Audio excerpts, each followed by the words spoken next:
Bangladesh is a country in Southeast Asia.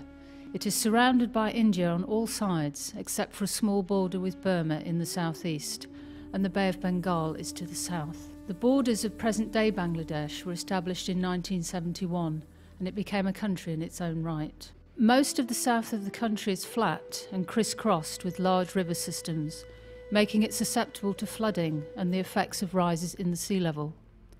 Approximately 1/5 of the country consists of low-lying coastal zones within 1 metre of the high water mark. There are suggestions that about 17% of land in southern Bangladesh will be submerged by 2020. The impact of climate change, combined with the breakdown of traditional family structures and ailing support networks, has hit the elderly very hard. In our district, approximately 20 to 25 villages have been destroyed due to the erosion of the River Padma. We have no idea where many of our relatives have relocated, some in Dhaka, possibly some in Narayanganj, others in Chittagong, others in Ghazipur. Previously, the River Padma was about 2 to 3 kilometers away from the mainland. Now the riverbank is just outside our doorstep. All our land has been claimed by the river and we have nothing left.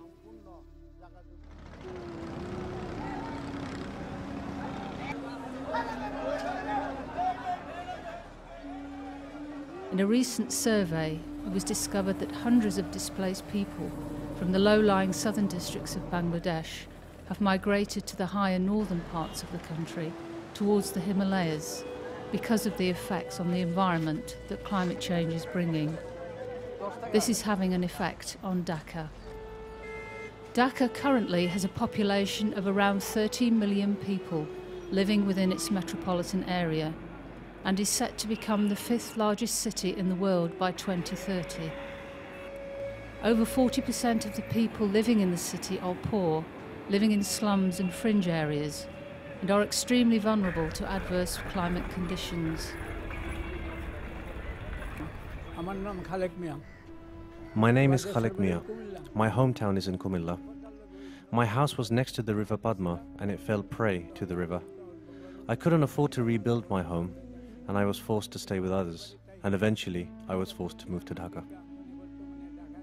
I pull a rickshaw now for a living.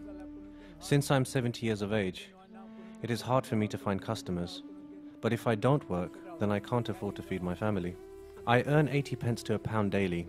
I'm 70. It's hard for me. Sometimes I have to starve myself so that I can pay the rent to the owner of the rickshaw. Even at my old age, I work 12 hours a day, only because I need to feed my family.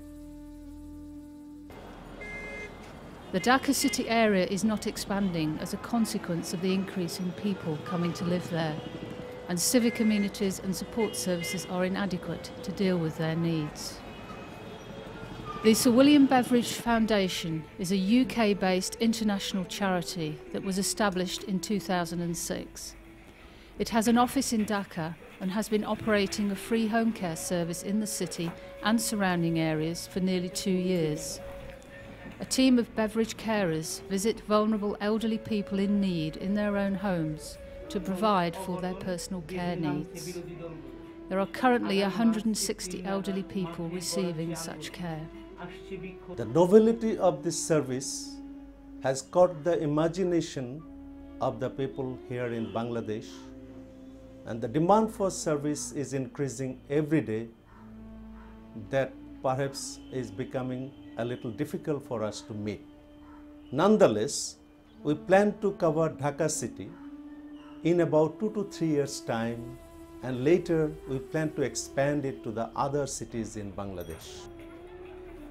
The Beveridge Foundation is aiming to expand this work even further by establishing its first care home to the north of Dhaka that will provide a home for up to 120 elderly people displaced by climate catastrophes. And the foundation has also acquired more land in Sylhet for a second care home. This is where the foundation needs your help. As chair of the Sir William Beveridge Foundation, I recently visited one of our projects in Bangladesh and laid the first stone of a care home that we're constructing there. What we're working to do in Bangladesh is to provide a care home for displaced people who require special attention, and that can only be provided in a home where there's specialist staff and nurses, care assistants that can provide all-round care. Familiar to us perhaps in other countries, but less familiar in Bangladesh. We provided in a dementia clinic within the home that we have already acquired the land for the building of the care home. As you can see, this is an ambitious program in Bangladesh, and we will need some financial assistance. Please help us to help them live their full lives with dignity.